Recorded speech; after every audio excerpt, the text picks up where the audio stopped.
Oh wow, wait. Come on, Hold on. Lucky. We got a bunch of lights going on outside. It's okay, buddy. Jeez. He's barking at the lights. What's going on, buddy? What's going on out here? Stay. It doesn't pick up his entire bark. You just hear a little piece of it. I'm now outside. I wish I had a video game. I thought it was a fire. It's just a flatbed sunny with a million lights going. I've never seen this before in my life. I thought it was a big fire truck. All right.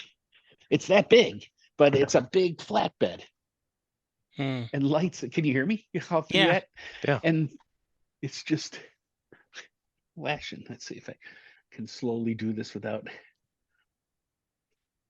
That's a lot of lights for its own party. Lighting up. It's the party truck. That's what I mean. It's like that. No wonder. But then a guy got out of it and he had I guess he just had reflective jacket on or something, like a fireman might have, but maybe not heavy duty. I thought he was going to be doing it all night. Or, what's there. Look out your window. Well, as soon as the truck moves again, he's going to bark again. Actually, it should be this way, right? No, you were doing it right the first. You were looking at my window. I don't think so. Not from my perspective. I don't think that's the way it's going to get recorded, though. Yeah. Oh, from my perspective, he did it right. I have to pretend. Okay, from my perspective, he did it right. Perfectly right, because I'm in my screen because I'm right under you to that side. I don't even know. Well, let's get this show on the road, huh? Yeah. We all need to take naps because of the stupid time change. Yeah, I am tired. What the hell? Yeah, is it age or did something did the time change go wrong? The kids always make fun of me. It feels like 8:19 p.m. I'm surprised that Nathan's in Italy. Is he? Yeah. I found out when he was at the airport terminal and he sent me his itinerary. I had no idea. Or if I did, I forgot. Oh, yeah. Well, so that's entirely possible. I'm surprised he hasn't sent me stuff like it feels like this time because they'd always make fun of me, but it was true. Why am I tired? Because it feels like 8:00. Oh, Dad said it feels like, Anyway, it's the 6th of November. Oh, wow, geez. The year is 2023. It's the 6th of November, and you're wasting away on the North Coast. And I'm amigo Schmoe. Mike. Mickey. Gotta get my drink ready because I'm thirsty. What are we drinking tonight? I'm drinking. You know what? I'm back. drinking Grand Centenario. I'm almost gotta get Land Sharks again. Nice. Jimmy mentioned Land Sharks in the album, so I had to go out and buy some more Land Sharks. I do have Land Sharks in the fridge. I probably should have grabbed one. Maybe I'll have one yet. But this is a Elijah Craig toasted barrel.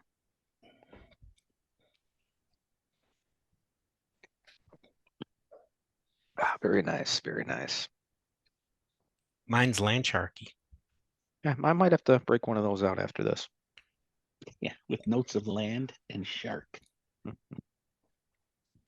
Notes of land with a shark finish. It'll remind me of Zodiac after Wally. Yes. Yeah, I miss those days. I do. I was just thinking about that. I was just thinking about that on the way home from someplace. Just thinking, did Larry get rid of all the Land Shark, or does he have one little box still left, covered in dust, waiting for us to come back? I'll bet you that's it. I bet you there's some left. We have to have like a reunion time, or every time he sees it, pickleball. Every time he sees it, he's thinking, "Should I get rid of it?" No, they'll come back. I know he'll get rid of it right before we. Right. That they do pickleball. Yeah, that's probably true. Yeah, it's called. I say it should be called wickleball, but it's pickleball. Oh wow. And so we have to like test it out. So we should. He has all the stuff, so we should make a Wednesday where we all go down there. Yeah, little reunion thing. Just swing on by. It's right down the street. Mr. Swing on by. It's like 2 hours for me, but whatever. Deborah went to Howell to watch volleyball. Cynthia, the freshman, she's on Brighton's Oh, varsity. I'm sure she And complained about this. Schmoe that expects her drive. back any day Yeah. now. She says it was a hike. Yeah. And Yes, it is. and yeah, they won. So now tomorrow she plays in Ipsy, a little closer. Oh, way closer. Anyway, Yeah, that I can see. We're gathered today to review the new posthumous Buffett album, right? Yep, I got my copy. I did Okay, not. I don't have a physical copy. I do not have a physical Cool. copy. I ordered it back in October because I didn't see the point in pre-ordering that early. So I waited till around October till I figured I really should have pre-ordered it. So I did. And I got this stupid email saying it's not going to be out till November 28th, which is ridiculous. And then on my order form, it said originally scheduled for December 15th. And it's like, no, it wasn't, because all this time you were saying we're waiting for more information to give you an estimated date. And all of a sudden, after the fact, it was December 15th. It's like, no, you're lying. You're just pulling stuff out of the air to make you look better. I should get mine tomorrow by 10 p.m. Oh, let me check mine. And everybody's showing off these photographs of their vinyl copies like a week before the thing comes out. Yeah. And it's like, how is it easier to make a vinyl copy and put that out ahead of time than it is to press a CD? Right. November 18th. You know, I think I'm going to buy a vinyl copy. I wasn't going to, but I have a record player now, and you know, I should just. I was thinking to get one. I don't, so there's absolutely no reason for me to get one. But I am really thinking about getting one for Life on the Flip Side because it's got that bonus stuff that I only just heard about. Right. It's got the extra 6 minutes of bonus material that's only on the vinyl or on certain CDs. And I can't tell which CDs have the material or not. So it seems easier to buy the vinyl. So I know that it's got the extra stuff. It's even on the back cover that it's got bonus material. But the thing is, I can't play it. So what's the point of buying a vinyl? It's just like, I know it's on there, so I can put it up to my ear and imagine I'm listening to it. I mean, I can play it, but I probably won't do that. I'll probably do it once just to say that I did, and then I'll just hang it on the wall because it looks cool. I found out that the vinyl, the CD has liner notes on the flaps, and the vinyl does not have liner notes. What? It has lyrics. The lyrics and the photos are on the inner sleeves, but these two panels of liner notes are not on the vinyl, are not in the vinyl. So right there, this is the reason. Does the CD have a booklet with the lyrics? Yeah, it's got a booklet. This is the booklet. I kept it separate so that I could confer with it while we talk about the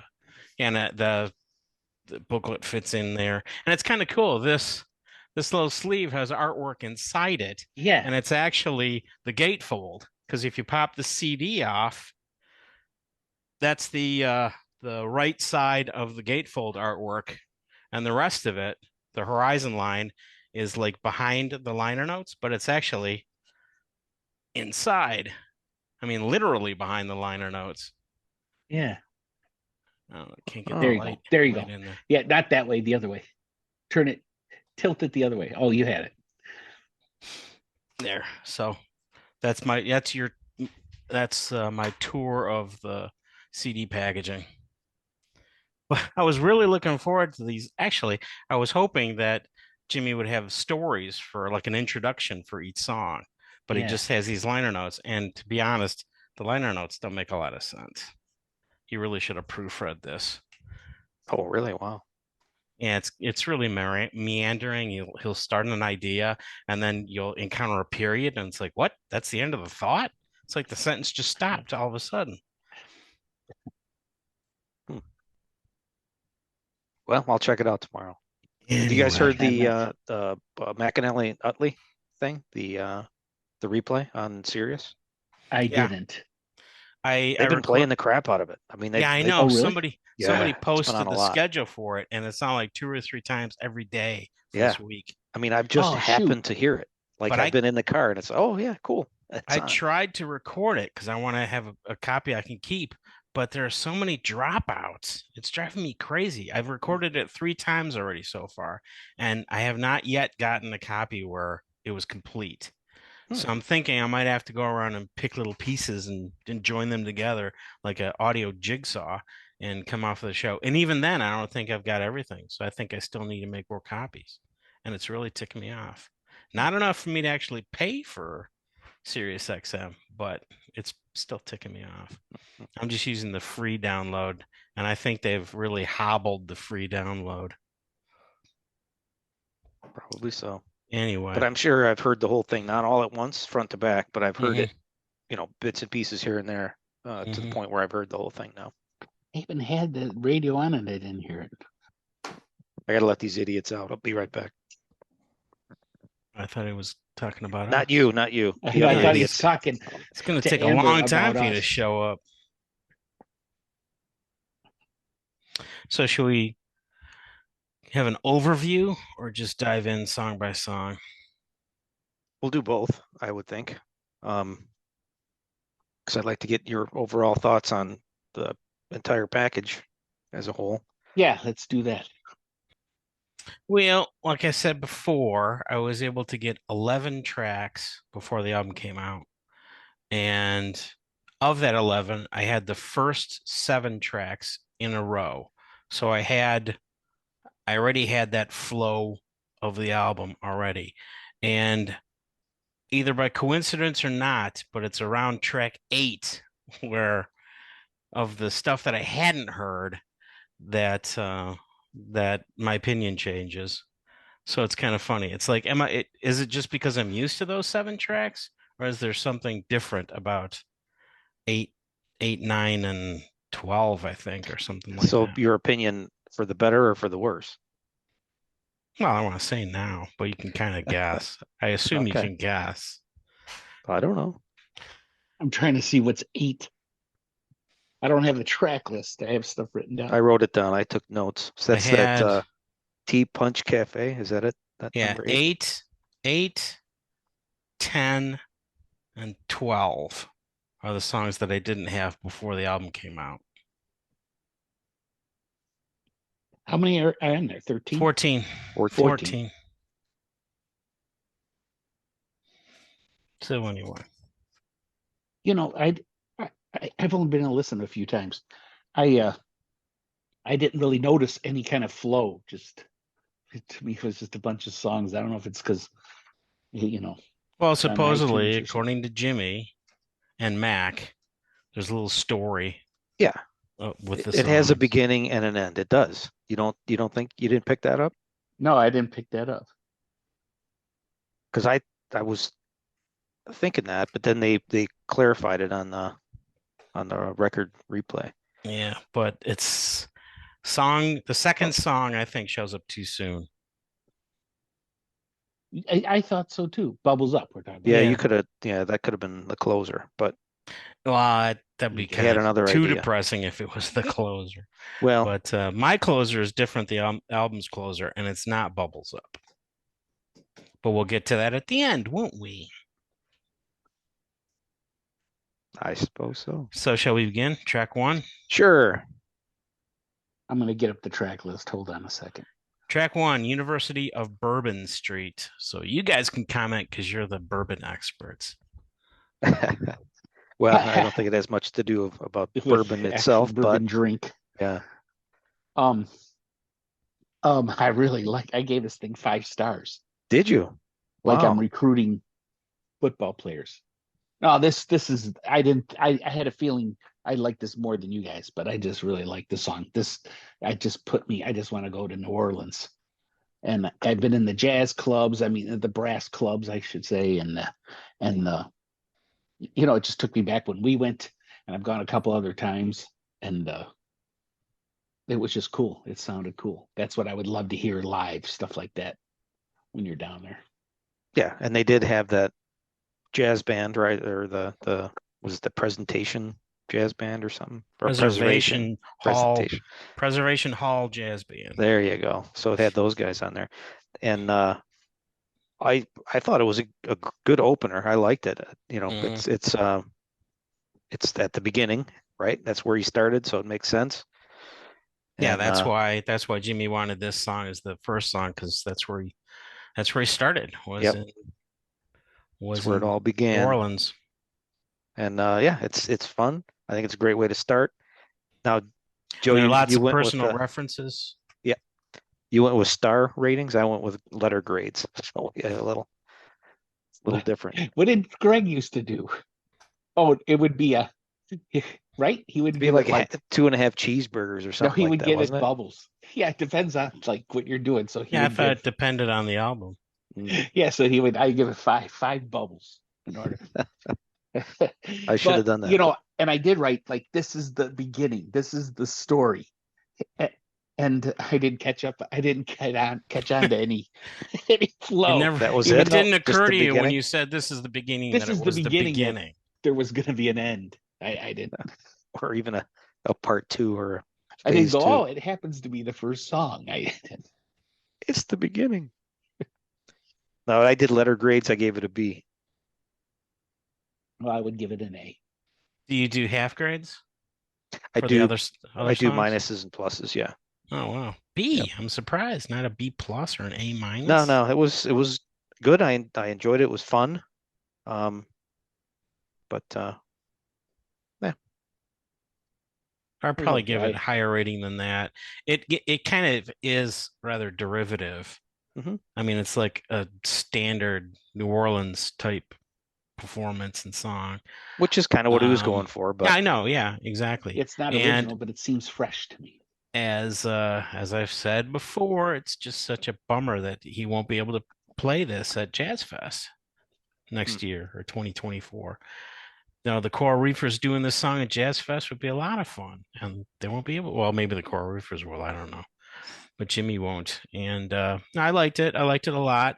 And it's really wild how the Preservation Hall Jazz Band just is like all over the place because they're all improvising at the same time, and it's like this close to turning into a just total mess, but it doesn't. It still sounds good. It's that's like we're all jazz over the for you, place. man. That's The jazz. clarinet is just going wild. The tuba player is like singing, is doing his own stuff, but somehow Yep. it all hangs together with the song. So I'm amazed because I Jazz, can't man. improvise.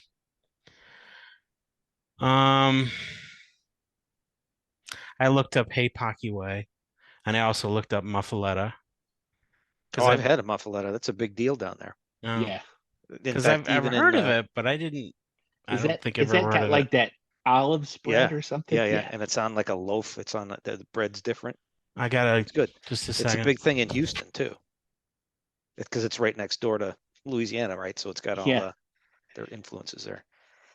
So yeah, you get those all over the place. So it's Maybe great. you had them. Wait, did we split a muffaletta one time when we in New I Orleans? think we did. I think we Yeah, did. I think it was a muffaletta. It was either a Cuban It or a was that muffaletta. or a po' boy, but I'm No, sure we it had was both. either a Cuban or a muffaletta. That Probably the muffaletta if it had that olive relish kind of stuff on there. That's what that is. And I was trying to find that stuff, and I was buying it at Sam's Club. I think they stopped where it. I get that hoagie spread and where I get the jardinera, the different kinds. They have that. They have I think it's pretty much the same spread. Okay. Maybe I'll sorry about grab that it next time. Yeah, that's good stuff. And I don't have a membership anymore, so I haven't gotten it in a long time. Anyway, I got stuck on food. Muffaletta. Yeah, but yeah, that was a cool reference. I like. Well, I'm gonna put this in the rotation for a while. This song. Oh, I thought you were going to right in front of us make it official. Oh, the dog is still scared. Too many lights. Yeah, it's an upbeat song. It'll probably be. It won't be skipped. I would let that one play. Okay, track 2. Bubbles Up. Should I bravely say it? I hate this song. This song sucks. You don't mean that. Just for some controversy. I heard it for the first it came on. I mean, so the album was released. That's the first time I listened to it all the way through. Oh, really? Wow. Yeah, I put it off for a long time too. They kept Yeah, it was weird that I had that same feeling, and Radio Mike Margaritaville, said but it I too. couldn't do it. It was too much. But then there was one day I was driving home from work. This is just a couple weeks ago, and it came on, and I said, "All right, I'm going to listen to it now. I'm okay." And yeah, I liked it. It's very, very good. This one does get an A+ from me. Oh, so I gave it 4 stars, so it's like an A-. Oh wow, geez, I thought that would have made it 5-star from you. My only problem with this song is that I swear someone is talking during the slide guitar or the steel guitar solo, and it sounds like someone is trying to get my attention. So I have yet to hear the song all the way through, because during the steel guitar part, I'm always going, "Huh? What? Huh? Somebody?" Really? I don't know. See, I've not heard it with headphones, so maybe I'm missing out on that. I don't know. It's really annoying, and I still hear it, and I keep hearing it. I have not listened on headphones or good headphones, real good. You know, the AirPods or anything. So that's my only problem is with the recording, because I swear someone is like calling out during the steel guitar solo. It's emotional, and there's minimal production kind of thing. I didn't like it at first, and then when I listened to it on the album, as it came out, but it always seemed like his vocals were too far in front of everything else. But then maybe I just got used to it. Yeah. See, I thought the vocals were good, and even Paul McCartney thought the vocals were like, and he said that work. I think he said it before the song was released. Yeah, he did, and so it got everybody's attention. And didn't he say there was a song? He didn't say the title. No, I think he said. I'm pretty sure. Regardless, I suppose I got to look it up. But I knew about the comment before the song came out. Yeah, it was this song. And I was thinking that because of his comment, they put the song out, and because it, was like a life lesson that Jimmy was giving, like his final thoughts. Yep. And it's funny.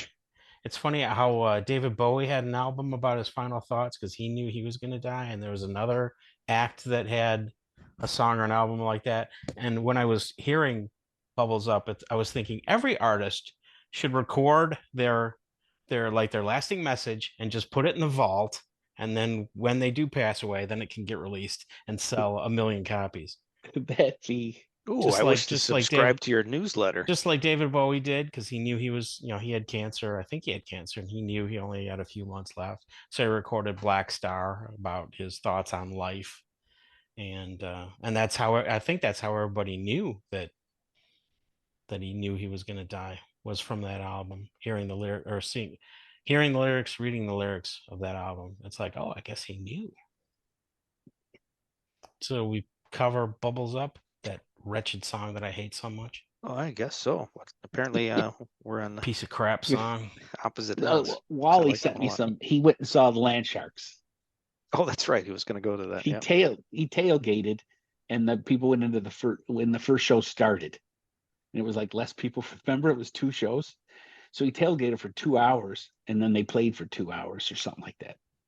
And he said they didn't go in the car and shut their eyes. I guess they really. I was going to ask that. And they played Bubbles Up. He showed me. He sent me a clip of them. I'll pass those clips on. I don't even think I looked at all the clips.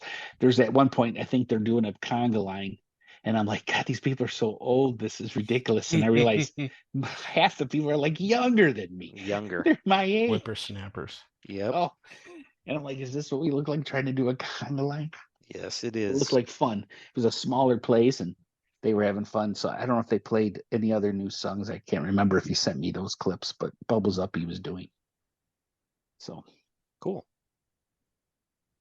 Wally said he teared up a little, I think.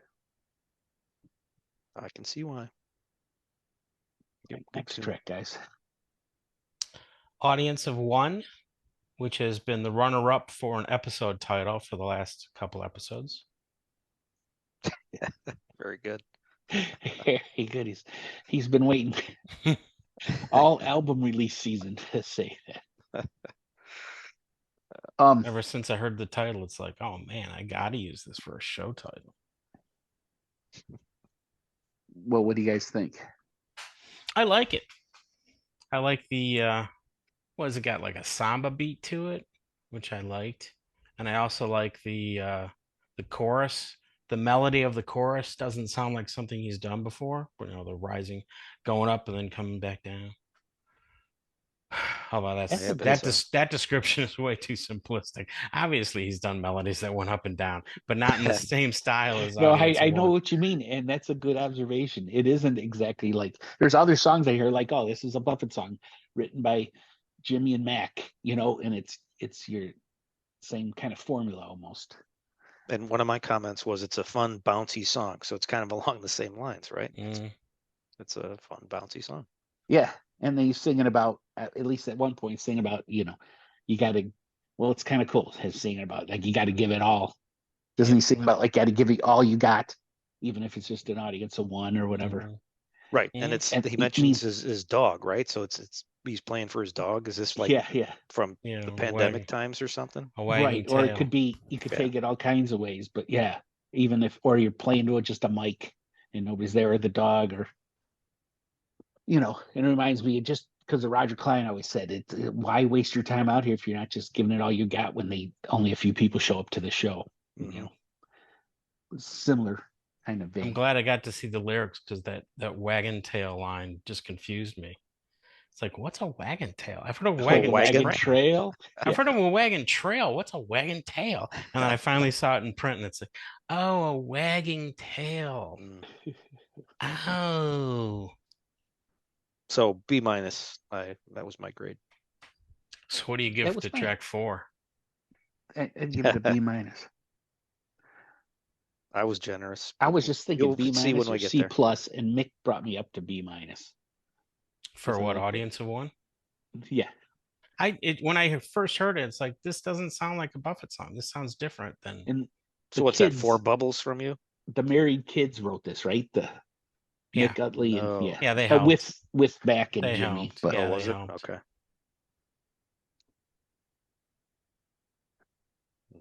But I liked it. It was something different, I thought, when I first heard it. This is something different.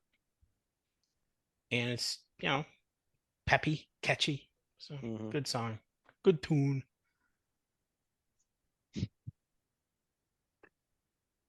Which brings us to track 4.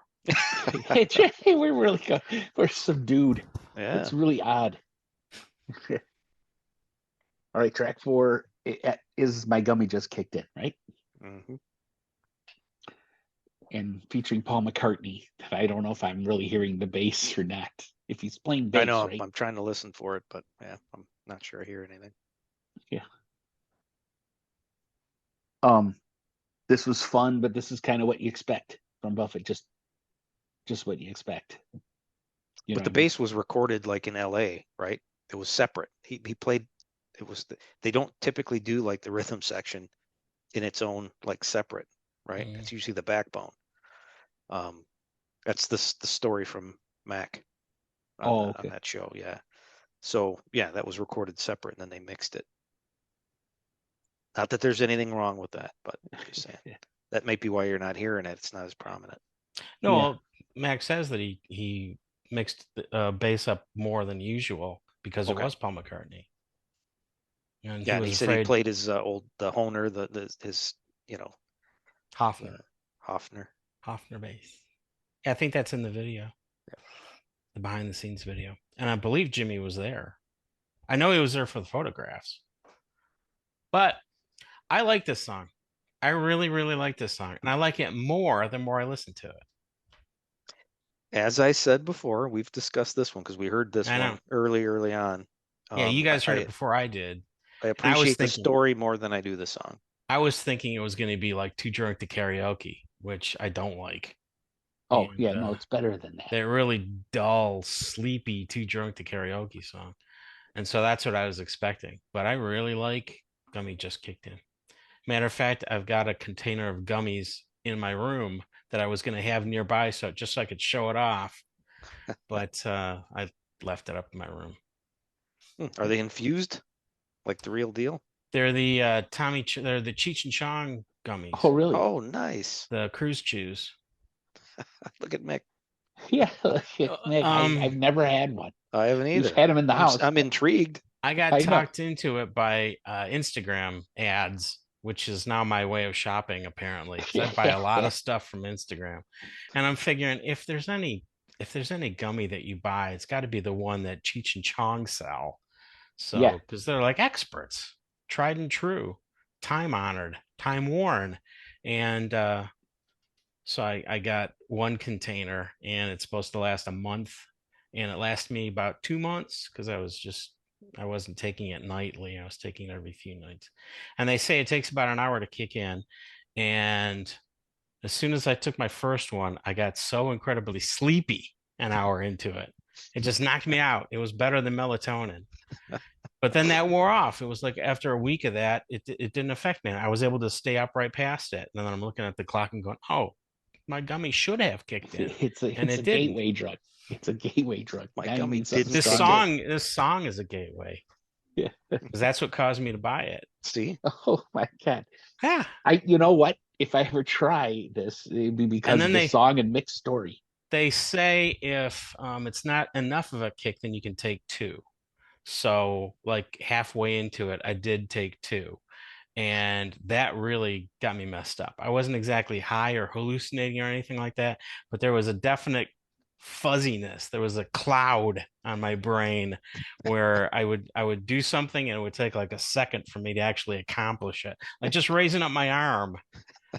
I just look at my arm and it would come up, and then I would feel all dizzy and stuff. The weird thing is the dizziness is a lot like the room spinning, but there's no nausea. That was the cool thing about it.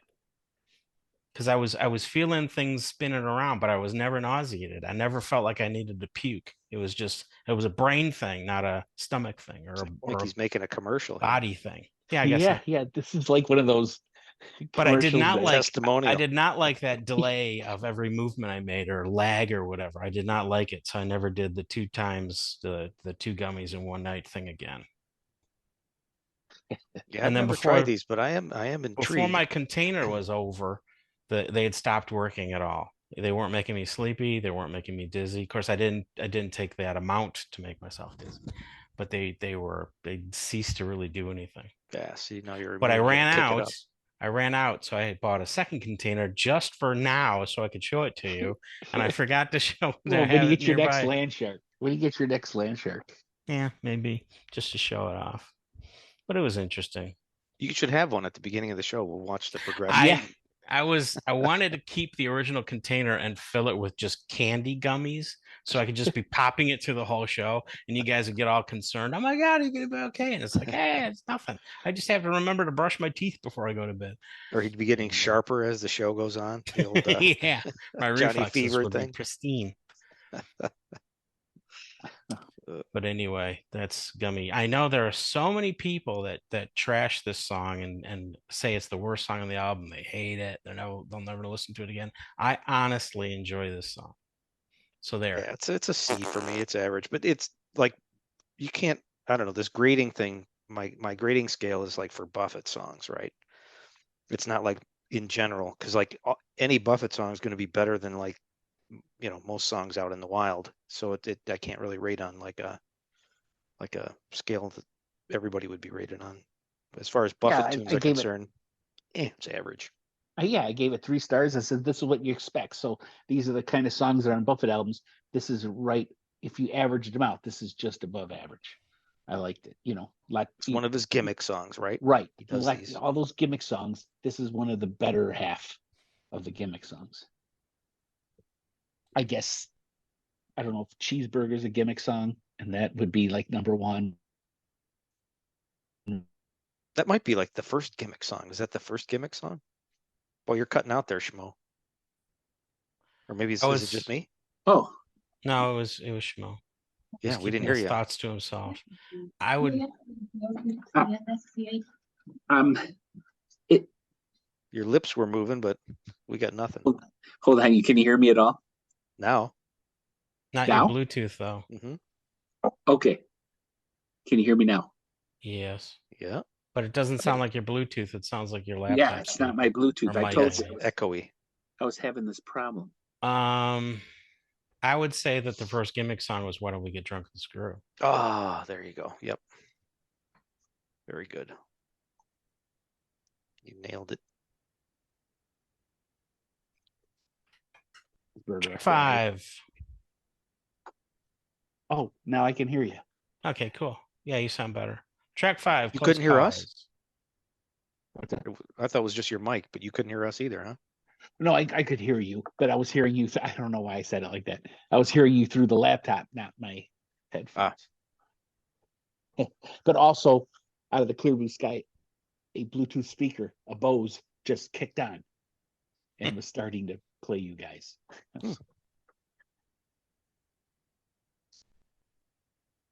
My comment for Close Calls was that I saw an article that was quoting the lyrics and they wrote "big falls" instead of "big balls." And I'm not sure if they completely missed the lyric or if they were like censoring themselves for the family audience. Who said Big Falls? Some newspaper article that Oh. I saw quoted, because he clearly says "big balls" and it's in the lyrics as "big balls." So I don't know where that guy got "big falls" from, unless he was trying to clean up the song for the sensitive reader. Yeah, maybe it's like Christian.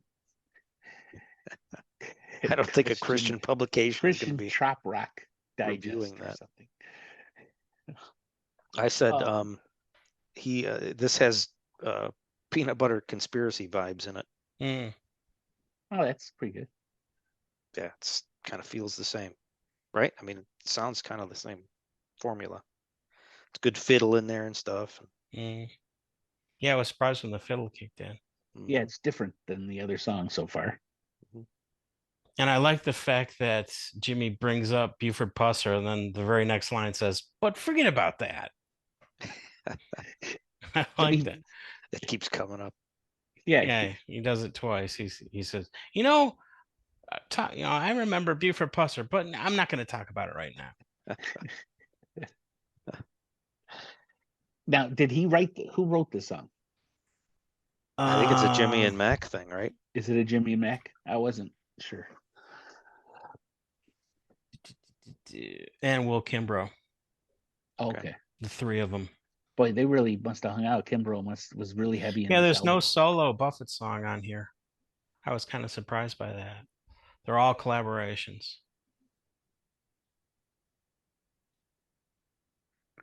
Yeah, from what they were saying, in that review, he gave out assignments. It was like an official thing. He would like call these people and like give them like the topics and whatever and notes and say, okay, come back with a song. Like he did a couple of them with Kimbrough and with Mac, and then even the kids got a Mick and Aaron. Yeah, they're on here twice. Yeah. Yep. So he doled out assignments and they came back with stuff. There's also that radio interview that he did where he talked about when he went into the hospital for some reason for a few days, that he did a lot of writing there and came back with a bunch of songs to show off to Mac. So maybe Mac took them and finished them. Well, and then I don't know where I heard this too, but there's other stuff that's been recorded. Yeah, there are 2 other songs. Okay. I think that's in the Billboard article. Okay. They ask about if there are going to be any posthumous album releases, and Mac said there are 2 songs that they recorded, and there was a Joni Mitchell song that he thought was beautiful, and he was surprised that it had never showed up anywhere, but it's still there. And that they're going to take some Radio Margaritaville concerts and release those. So there's going to be stuff. It's not going to be as extensive as like Jimi Hendrix and some of those artists that keep, or estates that keep releasing albums from the vault. Right. But there's stuff, and if they can throw in these new things, it's gonna, it'll sell those. Makes sense. I gave this one a B. This would be like a C for me. It was cool and everything. Felt like they're playing on a porch. Your Bluetooth died on you. Yeah, it did. And I'm looking and I forgot. I probably sound stupid. Where is Yeah, the you audio sound settings? stupid, all right. That Where's the explains audio it. settings? Track 6, the title track. This song, this melody reminds me so much of another melody, and I cannot pick out what it is. This was one of the last songs to be released before the album came out, and I really like the backing because I really like songs like this, just very quiet and sedate, and it's got like a dreamy background. The style of it makes me think of Love in the Library, but that's not the melody that I think I'm thinking of. But that's about it. I like it. Yeah, I liked it very I much. thought it was good. I didn't. Maybe my opinion is a little less than yours. I thought it was good. I think I gave it a B minus. So it's above average, but it's okay. Now I had heard that term before, equal strain on all parts. I thought it was like a shipbuilding thing, but I Yeah. can't find any reference of it. No, It's anytime you type in, you Google this, and it's all about this song. no, I saw a reference to that too, that it's a shipbuilding term you said? That's what I Because I thought. thought it was just like a sailing term when the tight rigging sings, that's you've got equal I thought it strain on was all something to parts. do with like, that's the goal of building a ship, is to have the hull, equal strain on all parts, right? But I don't know. I couldn't find it anywhere. I thought though that in that track by track special that Mr. Utley said that it was Jimmy's maternal grandfather that used that phrase. And wasn't it his paternal grandfather who was the sailor? Or have I gotten that wrong all this time? No, he was the sailor, but I mean, the other one might have been into the shipbuilding thing, right? Okay. Because yeah, wasn't that like his mom's side was shipbuilding? I thought the photo of the guy that they have in the lyric booklet was his paternal grandfather. I might have that wrong too. I never got around to actually look. It's this guy. Oops. Okay, well, let's Okay. see. I think that's his paternal one, right? Yeah, that's what I thought. So it's like they just they put the wrong grandfather. They might have. Or somebody's wrong, because they were saying, yeah, they were clear. Mac was clear about that. But he could have been in the shipbuilding. I don't know. Or it might even be in like a airplane term. I don't know. But I have heard it before. But I can't pinpoint where, because I can't find anything else other than this references to this record. Don't you just hate that when something else hijacks your search and that's all you find? I went pages and pages deep and I couldn't find anything else that, other than this. It seems to happen more and more with Google, where it's like they're going to give you one response. It's like, no, you take it. Just take the response. That's it. That's yours. We know what you're looking for. And they're not going to help you out and find out anything else. Nope. And even if you rephrase it a different way, it's like, no, we gave you a response. Oh, I tried a bunch of stuff. I put shipbuilding in quotes, or a ship, in like airplane terms, and I tried everything. Couldn't do it. No other references. Schmoe, did you chime in? We don't know. We can't hear him at all. Can you hear me now through like yeah the sound quality is terrible, but yeah, it's not going through my Bluetooth, but it says it's all connected, and I just is somebody else connected to the Bluetooth? And then I'm trying to fix it, and I guess my metabolism just kicked in, and I almost pissed my pants.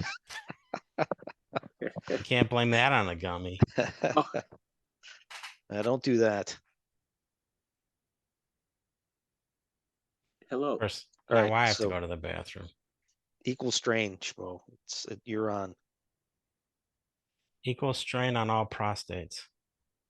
And we can't hear you again.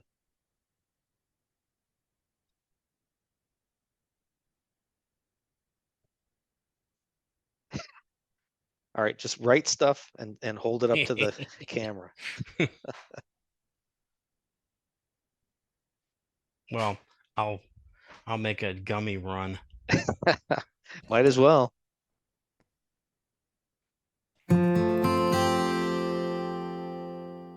Still, how we doing? Still technical difficulties. Oh, I'll be back. Now, wait. I'm hearing something. Oh, no. But is it coming normally? No. It's good. Okay, I'm just gonna do this. It doesn't. Sorry. It's Something's fine. going on with. Sometimes my mouse stops working too. It's a Bluetooth mouse. Just speak louder. Oh, really? All right, you're up. Equal strain on all parts. Did you do close calls too? I think did he not do close calls? Okay, Yeah. equal strain. Well, that's when it was a clusterfuck. Then I'll Yeah, I like that he said bon mots. I just like that in close calls. Yeah. Sound like they were just playing on a porch, just simple, Okay, you did say that. Yep. Yeah. Okay. Yeah. Equal strain all parts.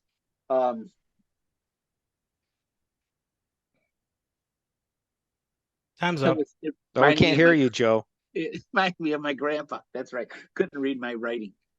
Just the whole thing getting older, and I start saying stuff my grandpa said or whatever, like the floor's getting lower and lower, stuff like that when you get up and everything. And it just reminded me of that. I don't have any great insights, though. I really like the melody and I really like the song. I want to hear it a bunch more times. I've only heard it a couple times, that one. I gave it 4 stars. Yeah, I gave it was B- for me. It was okay. But yeah, I could see an old man rolling into a hammock saying that equal strain on all parts. My grandpa would get out. He would pretend he was pulling a chain to help him out. But he'll say that, the floor's getting lower and lower. I didn't know what he meant at first. And then I know, oh, yeah, he's making a joke through the years. And now I think of it. I get up like, feel like your butt's on the ground and you stand up. And it just, that's what this reminded me of. But I have to listen some more times. Track 7. Is this like my dog? Yeah, Schmoe's favorite song. Yep. No, because Billy Currington, but he didn't write it. Scott Emmerich. Yeah, along with this Harley Allen, who died before it was released by Currington. Oh, really? But yeah, Scotty Emmerich is all Chesney and Toby Keith and everything. He's, everybody's songwriter. And I knew I heard. Okay, so this is my story. Buffett died. I woke up and he was dead. Or What? Are you confessing to something? I was told. But that's right. Deborah woke me up in the middle of the night and told me. So then when I got up and I was getting ready, I think, we had a Michigan game late, right? So I was listening up or turn on Radio Margaritaville and they're playing Buffett. And then I heard this song and I was confused. Like, is this in a new album or is this something? Or is this some song I didn't realize was in a book or something or on some CD, one of those weird CDs. And the song seemed so familiar to me. Well, then when Deborah's all Billy Currington fan, especially when I met her. And then so I know I listened to this, and then I realized I listened to the song with him. But I was wondering if you wrote. I said, "Hey, your guy Billy might get a lot of money here than usual," but no, he didn't write it. It's a cute. Scotty will. Yeah. Anyway, I like the song. I mean, I like it. I'll play it for Deborah and stuff, but I won't. I don't think this will stay in the rotation long term. This song, I mean, when I put my summer playlist together, this probably won't be on it, but I'll listen to it now. Right. It's a cute gimmick song, whatever. Right. It's a gimmick song, so it's right. It's underneath. My Gummie just kicked in. This is the average gimmick song, but it's cute. It's cool. It makes, and it, now that I have a dog, my son, the prince, it's cool. It's a boy dog though. I guess I like the song more than you guys do. Well, I gave it a B-. It wasn't like I didn't hate it or anything. It's just I didn't know it was a cover when I first heard it. And so I was really impressed that Jimmy had not only a fun song like this, but a unique take. And then I find out that it's a cover. So it's like, I got to take some points away from Jimmy. But it means something that he heard it and liked it. You know what I mean? Well, he didn't want to record it, though. Oh, really? According to that track by track thing. Or maybe it was the Billboard. Was it track by track? I think it was track by track. Because there's a Billboard article that Mac also did. He was afraid it would offend Mrs. Buffett. Yeah, the one bitch line might offend her. So he wasn't going to record it, he decided. But then he heard it live, and he said at the show, he told Utley or whoever else was there, "That's it, we're recording that." Yeah, we gotta record this. Yep. I have a problem with the pull my finger line because it's like, do dogs really care about that? And how would a dog know that? Did you pull my finger for the dog? And so how did it pull your finger with its teeth? Yeah. It's like, so, but then when I found out that it was a cover, it's like, oh, well, then I can't complain because that's just the lyrics of the song. That's not Buffett's fault. That's the writer's fault. Well, he probably should have cleaned that up because I noticed that too. Yeah, I noticed that too. It tripped over in my brain. Like, what's going on here? Mm-hmm. And how would this come up in conversation that your dog likes pull my finger? How would a dog be that impressed? Does anybody go up to your dog and go? Hey, this is my confession. Is it's such a stupid joke. I never liked any side of pull my finger. It's stupid. So that was my one big complaint with the song, and it's not even Buffett's fault. So yeah, you're right, Schmoe. I never got into that either. I don't understand what's so funny about it. Yeah, there's no connection there. I don't get it. Yeah, so I never used to do that with my kids. It was just, I thought it was dumb. I did other things. Now we're moving on. For me, we're moving on to unfamiliar territory. Okay. Wait, right. Someone say the real title of the song. Punch Café. Oh, is that the whole? Okay. Oh, what did you think it was? Portugal or PEI? No, I don't. I remember there was. I think I wrote some shorthand on some of these songs. Yeah, the Portugal one. I just put Portugal. That's what I did too. Track 8. Punch Café. I have a set list like Roger. There's just like maybe one or two words for each song. Jesus Christ. All right. I really, really like the song because I like the beat. I like the percussion. I like the rhythm. And I want to hear this a lot more. This will definitely be on a summer playlist. Yeah, agreed. 5 stars. I really like it. Yeah, I loved it. Wow. I love I haven't I wanted to look at the lyrics more because he mentions Banky and stuff, but the duet kind of thing going, I really, really, really liked it. And it reminded me a little bit of Love and Luck. Yeah, exactly. I said the same thing. Yeah, that ula ule Yep. chorus or bridge. Yep. Ula ule. Exactly. Yeah. And it took me a while to find that song. I couldn't remember. Oh man, what was that song? I had to search around for it. But yeah, and I had that same note, and then I also had the steel drums were really good in this. So Robert was top of his game here, and I gave it an A. It was good. Yeah, I liked it a lot. I didn't like it. Wow. I don't like it. And the sole reason derivative is that the sole reason is that guest singer Angelique Kidjo. Yeah. Angelique Kidjo. See, I do not like her voice. I do not like her voice, especially doing the ula ule thing, because she sounds like a friggin' pterodactyl. Yeah, he's just singing. I figured that was the style. Have you said this before about her? She's come up before, right? Not that I know of. I know this name from something else. I thought it was like someone that.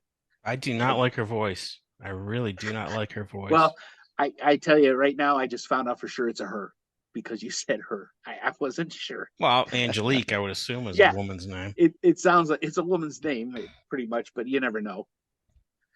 And I did notice I liked it. She was like, ooh, I know, I did too.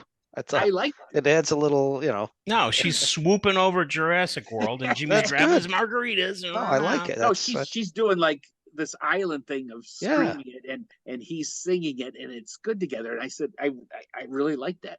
Mm-hmm. It's by design. I think it is. We're gonna fight Mick, but it put Mickey off. He hated it. You're not gonna win because I do not like her voice. I do not like her voice. But here, loaded with gummies, right? But this will be on a summer rotation. It's good. I like it. I can see that. Yeah. I mean, I thought laying in the pool with this song going and turning it up on my watch while I laid in the pool. Yep. And then you're jolted awake by the pterodactyl. You look up in the sky. Oh my God! Oh, it's just that song. I start seeing that. I'll have a gummy and lay in the pool, and I'll start seeing pterodactyls attacking with Mickey's face on them or something.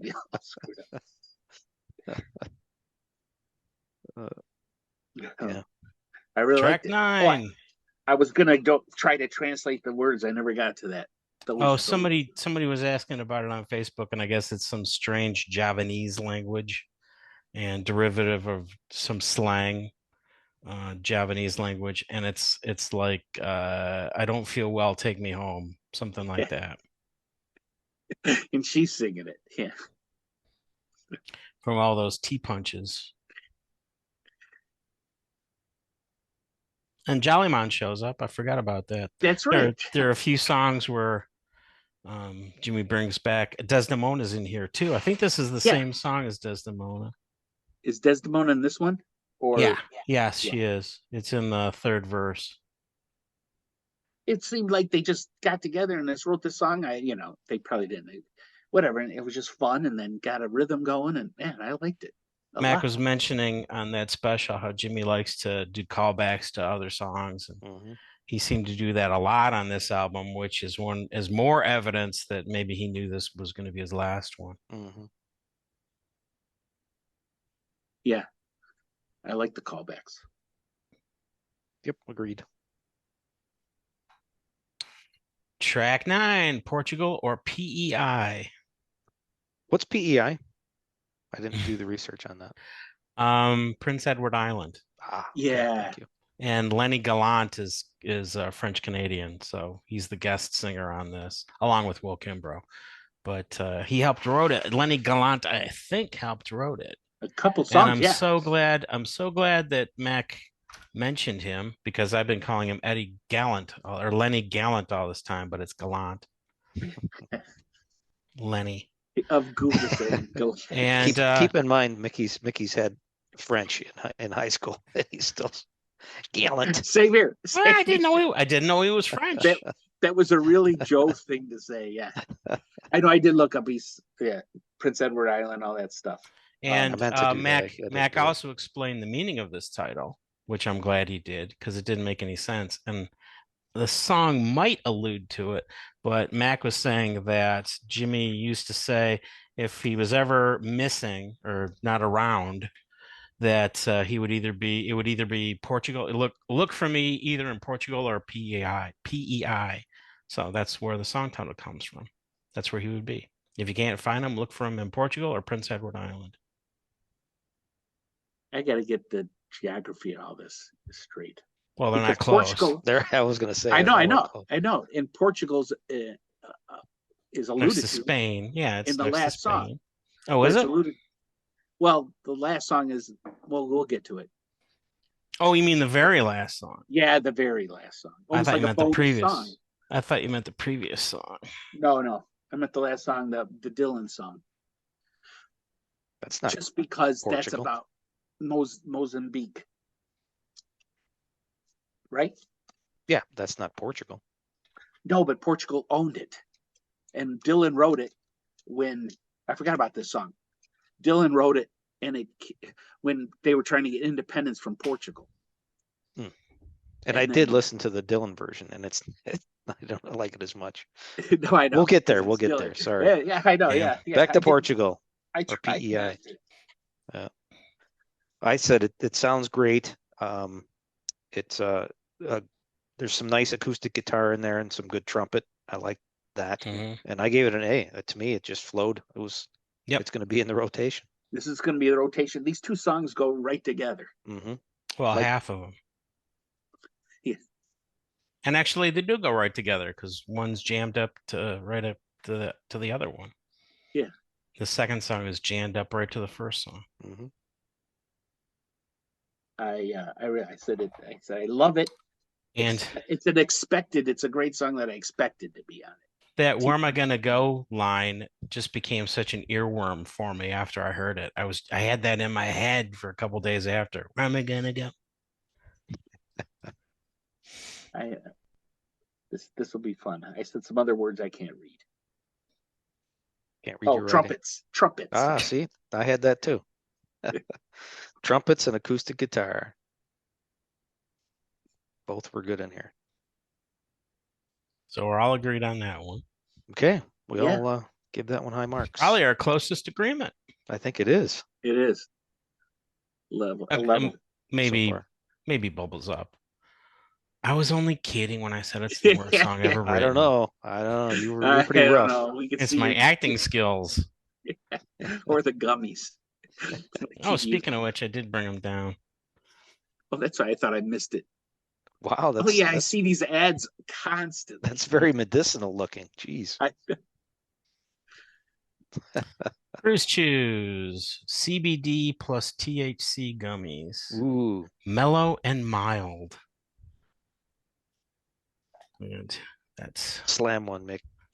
They look tasty. They look like my vitamins. Somebody was complaining because of all the natural stuff that Tommy Chong's into, that they shouldn't have used fake colors like these carnival colors like that. Shut up. But it's like that's gummies, isn't it? What they are. Yes, that's the natural colors of gummies. They're really sugary too. Can you see the little flakes, the sugar flakes? I know, they look delicious. Are they are they the real soft kind of gummy, or the kind of yeah, it's really soft. It's like a chiclet type. Should I? It's not going to take effect till like 10. That's right. Well, you'll go to sleep then. Actually, no, I'm not going to, because I want to edit this afterwards. Yeah, so. You're gonna end up like not recording us and stuff. I'll forget to hit F up or something. Hit end meeting, and it'll fill up my hard drive and crash, and nothing will get saved. Okay, where were we? On to the next song. Now. Friday. I have Friday. Yeah, nobody works on Friday. Works on Friday. This one I did not care for. And it's one of the didn't care for. It's one of the ones that I heard with the arrival of the album. And I had not heard this prior to the album. And it's like, do I not like it because I'm not used to it? Or do I not like it because it's not that good a song? No, to me, it feels like Math Sucks. What's better than that? I guess. It just feels like it. It's like it's like four songs jammed together, and it just feels like they were just making it up in the studio. Yeah, it's making up. Goes along and throwing the pandemic stuff in there, just talking about stuff. Well, nobody works on Friday, and talking about the other countries that take the days off. But I do like the fact that it's got real horns. They're not, because it'd be so easy for them to use synthesizer horns, but nope, they got real horns, which that's cool. I very much appreciate. Yeah, I didn't care for this. I gave it a C. Yeah, C minus. I could go C minus even. Yeah. But here we come to this one. Yeah, what do you guys think of this one? Wally really enjoyed the title when he saw it in the last episode, or was it 2 episodes ago? I think it was the last episode. Well, I'll let you guys talk about I was going to let you talk. It was so funny that he was talking about it and kind of looking forward to the song, and it turned out to be that week's free song on Friday. Oh. Or was it when we recorded, or was it when I released or published the episode? I don't remember, and I really don't care all that much. But it was around the time when Wally first discovered the title. And it did sound like there could be some merit in the song, but I don't think so. No, this is worse than Nobody Works on Friday. Yeah. And I told I wouldn't say that. I can get through this song, so I don't think it's worse. I will be skipping it. Yeah, I'll be skipping. Yeah, I didn't understand it, and I saw that Carl Hyson. How do you say his name? Hyson. Yeah, it's an interesting story. I like the premise. I like the story better than the song. Same here. Yes. Same here. The song doesn't seem to have anything to do with the story. Right. Do. It was do. Is that the song? I've only heard it a couple times. Yeah, because the story was about all their fishing buddies that are sharing photos of them with their catches, like they're trading fish porn, which makes sense. But the song doesn't make sense. No. Why is fish porn in the song? It's about a guy that likes to fish. There's no porn involved, quote unquote, porn involved. Yeah, there's a guy and a woman. His interest isn't unhealthy. Right. He just likes to fish. So it's like, I don't know what they were thinking. Yeah, I think it was the chorus that. Yeah, but it doesn't explain the chorus. No. It's I think that's all they had. They just stuck that title in there. Fish porn. Did Carl Hyson just coin some phrase and then one of those things? That's what I was thinking at first, that Jimmy was just giving credit for coming up with the term fish. No, the term's been around, right? Yeah, the term's been around. Yeah, as long as people have been sending fish pictures. Well, Jimmy got it from Carl. Yeah. You mean like with a girl with a fish? No, just they're trading photos of their catches. Oh, okay. They're sending photos back and forth of fish that they catch, but they're treating it like fish porn. It's not fish porn. They're treating it like because they're sharing pictures of fish. Oh, okay. Like they're using the internet to exchange photos of guys holding up fish. Okay. Because there's also a trend of a woman holding up the fish, bikinis and all stuff. And no, that's not about that. It's about the fish. It's just a picture of a fish. I don't get this song. So if they could go back for a second draft and actually incorporate fish porn into the song instead of just tacking fish porn onto the song, then maybe we'd have a winner here. Yeah, no, they like the terminology, and it is, there's some promise there, but this didn't. I don't think. No, it doesn't.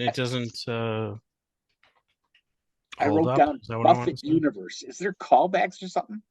I don't know what it means. I put Buffett Universe. Probably, like we were talking about, Desdemona and the Jollyman and things happening on Monday. We came up with names. There's the character named Gil. Oh yeah, get it? It's exactly. Gil. And I forget the girl's name. Coral is the girl's name. Pixar did both of those.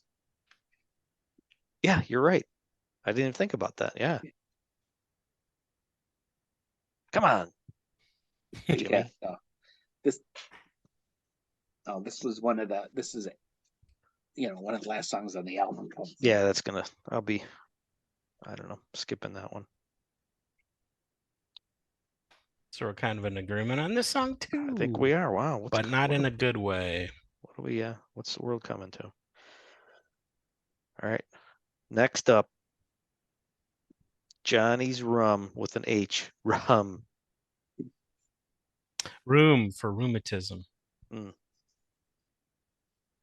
is that what it is? No. Oh. I have to give this a deeper look. Listen, this song. But I liked it. I just have to I have to get the story. I'd like to hear if Utley and Mac said anything about this song. Yeah, there's actually quite a bit of a backstory. But this one, I love everything about it. It hit me right away. I liked it right out of the gate. And then I found out about the story after. And then I liked it even more. Did you check out any Johnny Halliday? No, but I'm going to. I'm interested in yeah, I saw somebody looked up some Johnny Halliday songs on YouTube, and they said it was worth the time. But I haven't done it. I will do that. But I like the whole story of it, and out of the sound of the song, everything was, I don't know. It's right song. Along with the other. I mean, I have 4 stars for it. I just didn't quite understand what was going on. So, but this will be right up there with the other 2 in the rotation for sure in the summer. Oh, for sure. Yep, one of the best right there. This is a song that I still need to listen to. All the other songs I've heard so many times, but for some reason, I think I still need to listen to this one a few more times because it really hasn't stuck with me. I was hoping that there would be one that I didn't already hear that I would like, that would grab me, and then this was it. Glad this was one of the early releases. They released this as a sneak preview really early before. Really? See, I never heard it. Yeah, this was like the first or second song that got released. I believe. I didn't start catching up on the songs till October 29th. Close Calls was the first one I heard. Apart from Bubbles Up, because obviously Bubbles Up was freely shared. Yeah, I avoided that. But it's this one I missed it entirely. Somehow it But yeah, I'm pretty sure Johnny's Rhum, I'm pretty sure Nobody Works on Friday was released, and Punch Café was one of the early ones. I missed that one too. Yeah. And it really annoyed me that no one had recorded it and put it up on or sneaked it up on YouTube because I could not find those songs anywhere. It was really annoying. It was Bubbles Up, Gummie, and Like My Dog were the first three that were released like an EP, like a free EP. So those I got. And then it was Close Calls, Audience One, Mozambique, Bourbon Street, Fish Porn, and Equal Strain.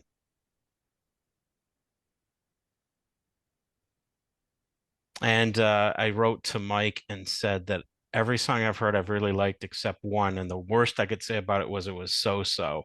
And that song was Fish Porn. Okay. Which was released on October 20th, I believe. Yeah, I think we're all in agreement on that one. Yeah. No. Fish Porn.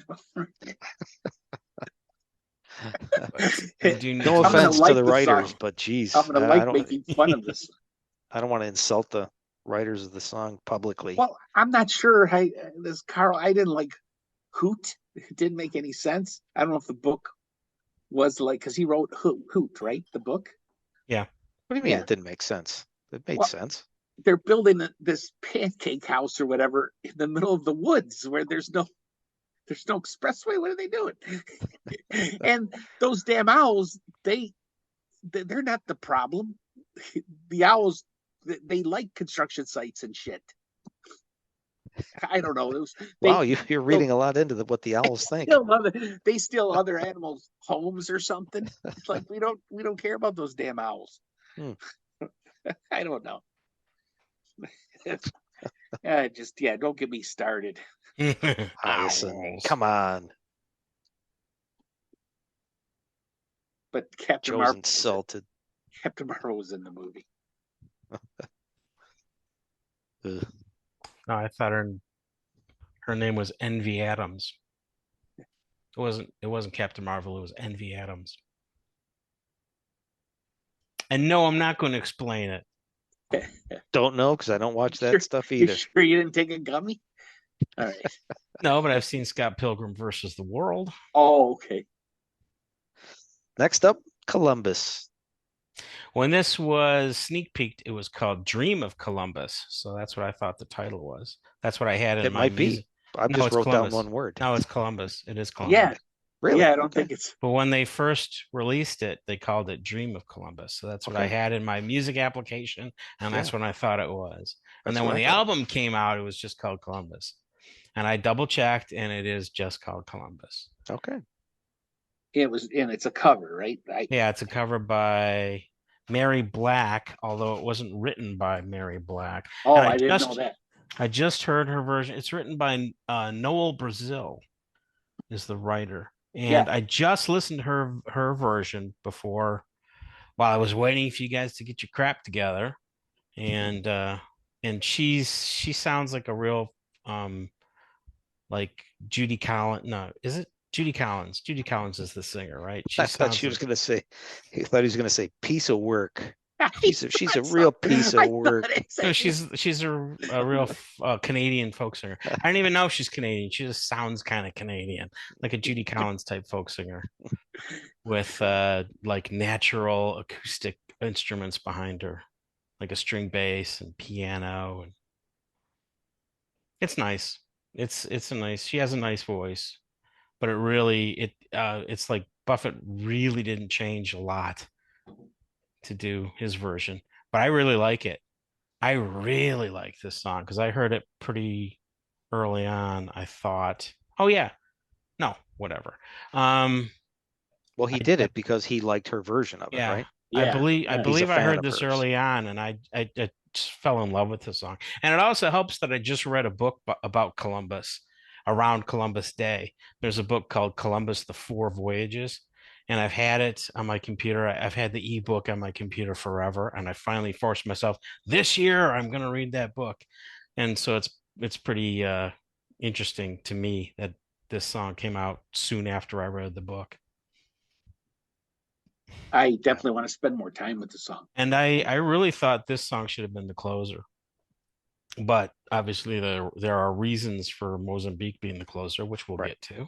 Right. But I really like this song. It just has that sense of discovery and voyage and yeah. I mean, I get it why he would like it, and he sang it well. He did a really good job with it. I gave it a B-. I don't see myself like it's not going to be in the regular rotation. I have an appreciation for it, but I don't know that it's, something I'll seek out on a regular basis. It's long and slow. So I need to spend more time with it, but I think I might really like it. Yeah. I mean, I have a appreciation for it for sure. Yeah. And then when you guys first told me about the flow, I said, okay, this is the last song. And then the bonus track is the next one, but you're going to tell me something different or something. Look, it's not a bonus track. It's the last track on the album. I know. I thought, okay, this is just something he flew in. But that's an interesting point. Maybe I'll consider it as the bonus track, and I'll leave the track list as is. There you go. Actually, that would make sense then. Because I was seriously thinking about, just for my copy, switching those last two, but now I'll just consider it the bonus track. Yeah, like that's the end, and then he has this song because he just liked it. It's Dylan, and well, it's because he's never been there. It's one place he's never been. Oh, he's never been there. Okay, yeah. So I didn't know that. That was a purposeful decision to, end it with some place he's never been. Huh. That's weird. That's sad. I mean, yeah, but it's such a happy song. Yes, it is. But it's about so it's about the getting independence from Portugal. And when he wrote the song and then it came out, they were fighting for independence and they got it while it came out. And it's not really written. It's not really written like that. It's kind of a wink to it, It's talking about what a beautiful. I don't know. The people living free. Yeah, the living free thing. And it's there's a subtext, whatever. It's not your right in your face folk song. It's I remember this song. I don't. I didn't know this was a Dylan song. I'm thinking of AM radio in my dad's car, when I was a kid. Because it doesn't sound like it would be a Dylan song. Yeah, and it's such a perfect song for Buffett. It's like, why did it take Buffett this long? He's already said what a huge fan of Dylan he was, and so it's like, well, why didn't you do this song years ago? This song is like Taylor written for you. Yep, absolutely. But it was kind of funny. It was also kind of funny when we were talking about how there's a Dylan song on the album, but we didn't know what it was, and then Mozambique is released like a couple days after our recording, or a couple days after we released the episode. And it's like, oh, that's the Dylan song. I had no idea. And I wouldn't have thought it was a Dylan song, except for the fact that I heard Dylan sing it on YouTube. And what's cool is the Emmylou Harris connection, right? And then if you heard the replay thing, she just happened to be in town. And they called her. It was recorded in Nashville, I guess. So she happened to be there for some other he was recording or whatever. Dolly Parton or something. Yeah. Yeah. Because Dolly Parton was doing that album of duets. Yeah. So Jimmy called her up and said, and he mentioned they were playing this song, and she's, they agreed to have her come in and sing on it. That's awesome. She sounds the same. She's on both songs. Yeah. Mm-hmm. Right? Okay, Yeah. I didn't know that. I know she's on the original. I did not know. That's her on the Buffett one. Wow. She just happened to be in town, and he talked her into coming in the record. That's cool. Yeah. That's a cool story for her. Mm-hmm. She's saying she did the same song duetted with years apart, 76 or something to now, with Jimmy Buffett. And it's Jimmy's, last album. Last song on the last album. Mm-hmm. Well, now it should be the final song. It's the bonus track. It is. It's not the last song. USA Today, in their review of the album, picked their 5 standout tracks at the end of the article. And should I just go through them all? Yeah, it'd be interesting to hear what the other people say. University of Bourbon Street, Bubbles Up, My Gummie Just Kicked In. Blah. Lost me. Equal Strain on All Parts. Okay. And maybe I won't make Mozambique. It's got to be Mozambique. Nobody Works on Friday. What? Really? Ugh, USA Today. Yeah, because someone that doesn't normally listen to Jimmy Buffett does. Yeah. You know what I mean? It wasn't like a Buffett expert. It was just I caught a lot of the reviews from everybody sharing them on Facebook, and it was nice to see so many complimentary reviews. And for Jimmy himself. What was my point? I knew this was going somewhere, and I've already lost it. Did you have a gummy? Did you sneak a gummy? Yeah, it was the sugar just wafted over my face. And they all spelled his name right, which still amazes me because it was like nobody spelled his name right for the longest time. But I was very disappointed that the HD Tracks guys, where I get my high def audio from, and this album is available in 24-bit. It's still 44 kilohertz 24-bit. So it's not like 96 24 or 192 24, but at least it isn't 24-bit. But they spelled his name wrong, and that ticked me off. And the album cover would kind of clue you in.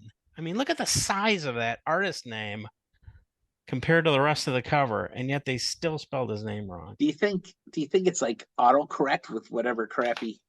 Maybe. But can't they proofread before they start advertising to this has been going on millions for years of subscribers and buyers? And but they mentioned his name 3 times in the write-up, and the 3rd time they spelled his name right.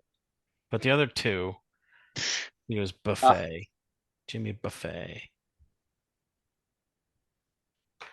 And that, I believe, is my final word on this album. On the whole, I really liked it. But then I ended up liking my mini version more than the actual final 14-track version. And I'm going to make a mini version. It still confuses me, puzzles me, how the 3 songs I don't like are the last 3 that I heard. And somebody in the article that I saw, and I don't know if it was, I don't remember where I read this, but they suggested maybe John Mayer. Right, I saw that. Of course. Play Buffett's role. No, not that, but something like that, or maybe a little rotation. I talked about like an all-star band kind of thing. The band and different people playing different songs. Max doing his and his Buffett songs that he has. Or maybe Will Kimbrough, maybe Scott Emmerich. It could be, people we're not even thinking of. How about a festival of Buffett cover bands ending with an appearance by the Coral Reefers? There you go. How do you divvy up the songs and stuff, right? Nobody's going to be paying attention to the cover bands. They can do whatever they want. But they turn it into a contest. And the winner gets to appear with the Coral Reefers, gets to be the singer with the Coral Reefers. And it's a reality show, a 7-part. Oh God, don't poison it. Don't pollute it. Oh, shoot. Speaking of Ringo, I had a little audio clip for Gummie, and I should have mentioned it way back for track 4. And it's, I thought it was interesting that through the magic of editing, you could stick it there. Yeah. But I thought it was funny that the ending of Gummie sounds a lot like the ending of With a Little Help from My Friends. And I was wondering if this was subconscious, the way they ended the song that way, or if it was a complete coincidence that Gummie ends the same way. Gummie with a Beatle playing on it ends the same way as With a Little Help from My Friends by the Beatles. And so I put the two tracks together side by side, and this is what you get.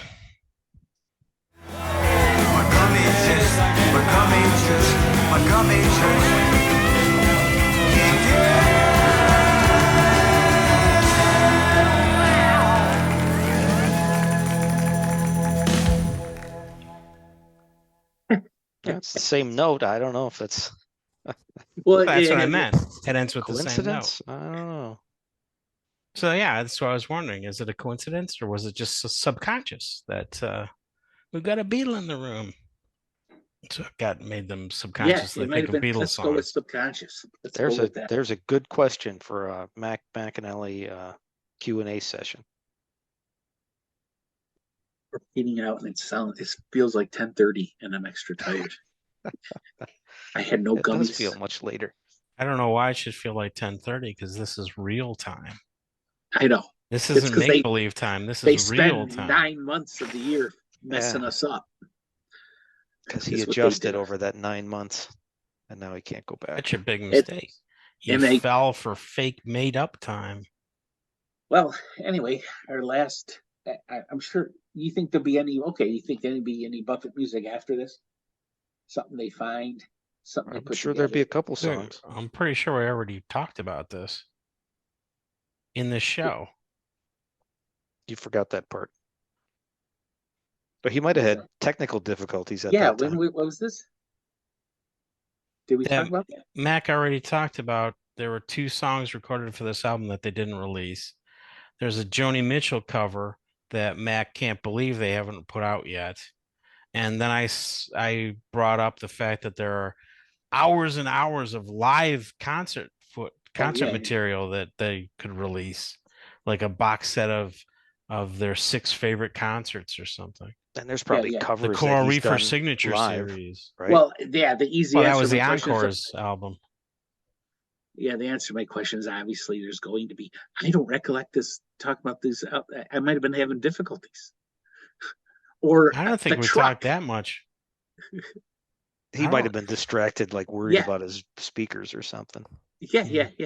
I was distracted for much of the. Well, I'm gonna rewind to when we brought replay it up, this. and Schmoe is actively contributing to it. We're gonna have to send somebody to his house. That could happen. That could happen. If he was an active contributor, who knows? I could have brought it up. I heard that I got 2 songs recorded. I'm going to listen to this. I'm going to go on a talk walk and listen to this. Wasted away on the North Coast.